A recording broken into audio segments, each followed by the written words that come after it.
You have been spending money every single spring on bags of fertilizer that wash away with the first real rain, and somewhere in the back of your mind, you have always suspected there had to be a better way. There is. It has been growing quietly on Amish farms in Lancaster County, Pennsylvania, for longer than anyone living can remember. What you are about to learn is not a gardening tip. It is a complete fertility system that costs nothing to run, lasts 20 years from a single planting, and outperforms commercial fertilizer in the nutrients that matter most for the crops you actually care about. The Amish did not discover this. They preserved it while the rest of American agriculture forgot it on purpose. Stay with me until the very end, because the last thing I am going to share is something I have never seen in any gardening book, any extension office pamphlet, or any homesteading channel.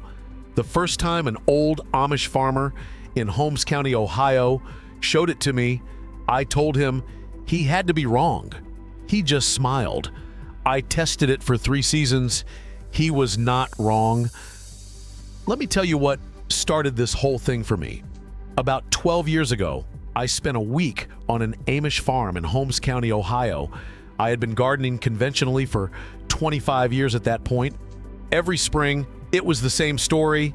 I would drive to the farm co-op, load the truck, and spend $200, sometimes $300 on nitrogen, potassium, and slow-release granules, the whole lineup. My soil was decent, my yields were fine, but I was on a treadmill and I knew it. On the 3rd day of that visit, the farmer's wife walked me around the kitchen garden. Running along the full length of the south border was a row of plants I had never paid attention to before. Broad, bristly leaves, deep green, standing about 2 feet tall. I assumed it was some kind of weed they had not gotten around to pulling. I asked what it was. She told me they had been growing it there for 30 years. I asked what fertilizer they used on the vegetable beds it bordered. She looked at me the way Amish women look at you when a question reveals how much you do not know. She said they did not use fertilizer. They used the plant. That plant was comfrey. And everything I thought I knew about it from that moment forward was wrong. The story of how this plant nearly disappeared from American gardening starts in 1845. A young Quaker farmer named Henry Doubleday was in Essex, England, watching the Irish potato famine kill 1 million people in real time. He was not a wealthy man. He had tried manufacturing starch. He had tried producing glue for postage stamps. Both businesses had failed, but the images of mass starvation never left him, and they redirected his entire life. In the 1850s, Doubleday arranged to receive a specific Russian variety of comfrey from a contact at the Royal Palace in St. Petersburg. He believed its reported vigor could produce yields capable of ending hunger. What arrived, through an accident of handling or mislabeling nobody ever fully explained, was not pure Russian comfrey. It was an unintentional cross between 2 comfrey varieties. It was an F1 hybrid carrying what botanists call hybrid vigor. The combined traits of both parents made the offspring stronger than either one alone. Doubleday planted it, and what he recorded in the following seasons should not have been possible. 100 tons of green biomass per acre, year after year on soil so poor that other crops had surrendered. He spent the next 30 years meticulously documenting what this plant could do as a food source, an animal feed, and a soil builder. He died at 92 years old, still poor, still devoted to it, and then his family burned every single one of his notes. 30 years of yield data, cultivation techniques, and nutritional analyses destroyed in an afternoon. The full extent of what he discovered vanished into ash. For the next several decades, comfrey declined alongside the rise of industrial agriculture. mechanization, and synthetic chemistry rewrote the rules of farming. The knowledge that one man with a spade and a specific plant had cracked the fertility problem permanently was buried with his paperwork. In 1954, a young British horticulturist named Lawrence Hills found Doubleday's story buried in old agricultural records and decided to finish what the Quaker had started. Hills founded the Henry Doubleday Research Association in a rented cottage in Bocking, Essex. He gathered comfrey strains from across Britain, digging roots out of old orchards and abandoned farms. By 1958, he had secured a 3/4-acre trial plot in Bocking and was growing 21 different comfrey varieties side by side, recording everything: cut weight per harvest, regrowth rate after cutting, potassium content, disease resistance in wet seasons and dry ones. The main problem Hills was trying to solve was not yield. The main problem was invasiveness. Wild comfrey spreads aggressively by seed. That was the objection every farmer raised. You plant it once and it takes over. Hills needed to breed out seed production entirely. He needed a variety that would stay exactly where you put it and multiply only when you deliberately divided the roots. That took years of ruthless selection across multiple generations of plants. By the early 1960s, one strain had separated itself from every other variety in every single metric. He named it Bocking 14 after the village where he grew it. It was completely sterile. It produced no viable seeds under any conditions. It showed extraordinary resistance to rust and the fungal diseases that plagued other varieties in wet English seasons. And it delivered the highest potassium content of any comfrey ever tested, not by a small margin, by a significant one. Then Hills did something that should tell you everything about the man and nothing about the fertilizer industry. He refused to patent it. He mailed root cuttings for free to anyone in the world who sent him a letter requesting them: gardeners in England, smallholders in Africa, homesteaders in America. By the time Hills retired, Bocking 14 was growing on 6 continents, passed hand to hand like something that belongs to everyone because it does. And the global fertilizer industry, which by the early 2000s would be worth over $230 billion annually, had a serious problem it was not going to solve by competing on the merits. Here is the chemistry that makes this plant genuinely dangerous to that industry. Bocking 14's taproot grows 10 feet into the ground, not 10 inches, 10 feet. That root functions as a biological mining drill, reaching mineral deposits in the deep subsoil that are completely inaccessible to vegetables, grains, or any shallow-rooted crop you are likely to grow.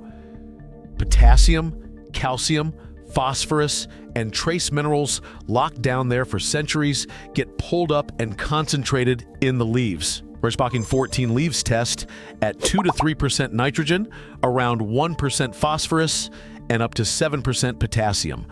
That last number is the one that should stop you. Farmyard manure, the best traditional fertility input most gardeners have access to, rarely exceeds 1.5% potassium. Comfrey delivers nearly 5 times that figure, and it delivers it through a decomposition process unlike anything else you will use in your garden. Comfrey has an extremely low fiber content compared to grass clippings, straw, or any other mulch material. That low fiber means soil microbes can break the leaves down almost completely in 48 hours. Not mostly, almost completely. Toss a pile of fresh comfrey leaves onto a cold, stalled compost heap, and within hours, the temperature climbs 10 to 15 degrees. The pile reactivates. What would have taken weeks of patient waiting starts transforming within a single day. Gardeners who have discovered this call comfrey their emergency restart button for a dead heap, and they are not exaggerating. Cut the plant when it reaches 2 feet tall and lay those leaves directly around your tomatoes, peppers, squash, or berry bushes without moving them anywhere else first. Within 48 hours, the pile is gone, and what it leaves behind is a flush of available potassium and nitrogen right at the root zone where fruiting plants need it most. No hauling, no mixing, no waiting. Bocking 14 regrows to full height in approximately 4 weeks after every cut. That means 5 full harvests per growing season from a single planting, 5 cuts. The math from the 1960s British trials was 100 tons of biomass per acre per season on poor soil, consistently. Now I need to tell you what happened in 2001. This is where the story stops being just interesting and starts making you genuinely angry. In July 2001, the FDA issued a formal warning about comfrey dietary supplements. The underlying science was legitimate. Comfrey roots contain compounds called pyrrolizidine alkaloids. If you ingest those compounds in concentrated form over extended periods, for example through teas, capsules, root extracts, or powders intended for internal consumption, they can cause serious liver damage. The FDA warning was aimed squarely at those products. The science behind it was sound, but the headline that traveled was not nuanced. The word toxic attached itself to comfrey like a burr catching on wool, and it did not let go. Garden centers across the country, already nervous about liability in a litigious market, stopped stocking it. Nurseries pulled it from catalogs without explanation. The average American gardener heard liver damage in passing and assumed the plant was something dangerous to touch, to breathe near, or to grow anywhere close to food. Nobody from the FDA, nobody from extension offices, and nobody from the mainstream gardening press made the distinction clearly. Nobody explained that using comfrey leaves as a mulch or as a liquid fertilizer around food crops poses zero risk to human health. Nobody explained that soil microbes break down the alkaloids rapidly as part of normal decomposition. No regulatory agency ever banned comfrey as a soil amendment. There is no law preventing you from growing it today, there never was. But by 2005, it had effectively vanished from mainstream American gardening. A plant that produced 100 tons per acre, required 0 inputs, and lasted 20 years from a single planting was gone from every garden center shelf in the country. Consider the timing carefully. In 2001, natural gas prices were rising sharply. The fertilizer industry was undergoing aggressive consolidation into the largest conglomerates in its history. Companies whose entire business model depended on farmers buying a new bag every single year suddenly found their market protected from a perennial alternative by a regulatory action that did not even technically target garden use. The alkaloids in comfrey leaves used as mulch are present at less than 1/10 of the concentration found in the roots. Environmental microbes break them down rapidly. No study has ever linked comfrey mulch to toxin accumulation in harvested food crops. But the headlines did not say any of that, and the plant disappeared. The global fertilizer industry generates $230 billion per year. That entire system depends on one thing. You must buy a new bag every spring. The product's value is that it runs out. The business model collapses the moment you discover something that regenerates itself for 2 decades without any purchase from you. Comfrey cannot be patented. It cannot be genetically modified to require annual repurchase. Because Bocking 14 is sterile and spreads only through root division you control yourself, it cannot be monopolized. Lawrence Hills understood this perfectly. That is why he gave it away. He knew the only way to protect this plant from being buried by industrial agriculture was to make it impossible to contain. Here is how you actually build the system. Plant Bocking 14 root cuttings along the south-facing border of your vegetable garden or in a dedicated strip between your orchard and your annual beds. 1. Growing season to establish. From the second season forward, cut when the plants reach 2 feet tall and lay the cuttings directly around your heaviest feeding crops without moving them. Tomatoes, peppers, squash, corn, berry bushes. Come back in 48 hours and the leaves are gone. The soil is darker where they were. Do this 5 times across the growing season. For a liquid boost during fruit set, pack a bucket tightly with fresh leaves, cover with water, put a lid on it, and leave it for 10 to 14 days. What comes out tests at roughly 2% nitrogen, 1% phosphorus, and 3% potassium. Stronger in the nutrients that drive fruit development than most commercial tomato fertilizers sold in garden centers. Dilute 10 parts water to 1 part brew before applying. Pour it at the base of fruiting plants during flower set and early fruit development. Every Amish gardener I spent time with in Lancaster County who used this method described the same outcome: bigger yields, stronger plants, and no purchased inputs. For a stalled compost heap, layer fresh cuttings throughout the pile, and it restarts within 24 hours. The rapid decomposition generates heat and floods the pile with nitrogen, which reactivates the microbial population that slow breakdown had killed off. You plant the roots once.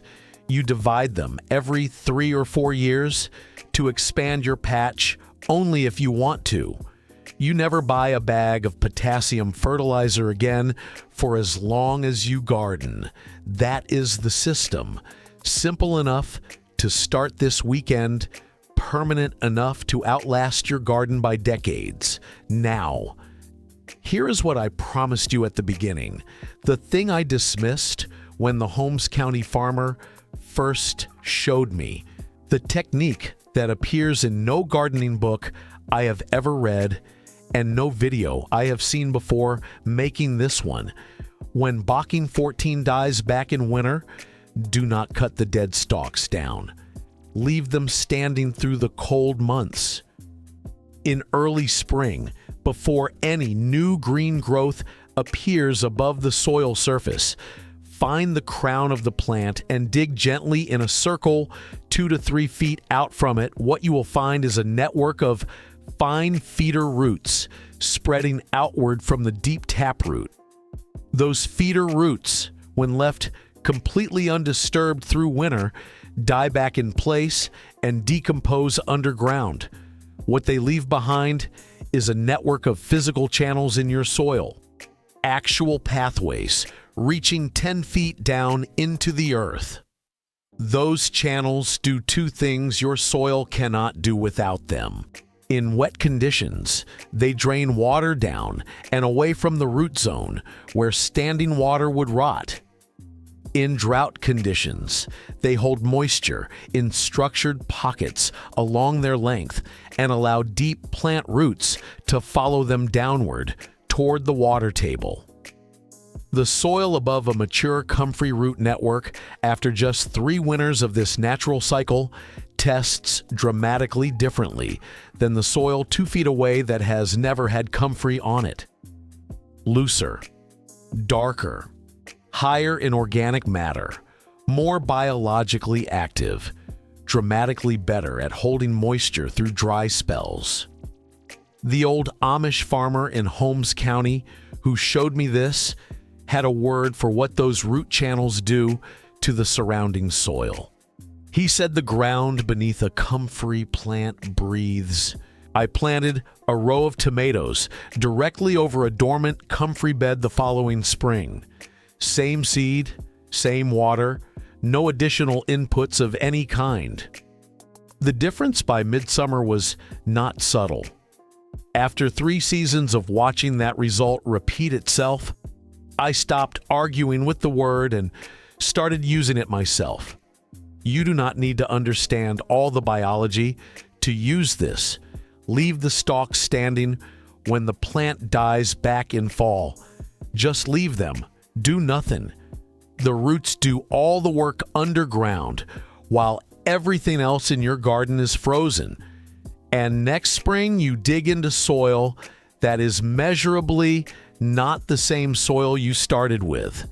That is the quiet long game the Amish have been running on those kitchen garden borders for 2 generations, while the rest of us were loading up trucks at the farm co-op every April. Lawrence Hills proved what Bocking 14 could do with 20 years of documented field trials. Amish families in Lancaster County and Holmes County have proved it with generations of kitchen gardens that have not seen a bag of commercial fertilizer in living memory. A $230 billion industry spent the better part of a century making sure you never connected those dots.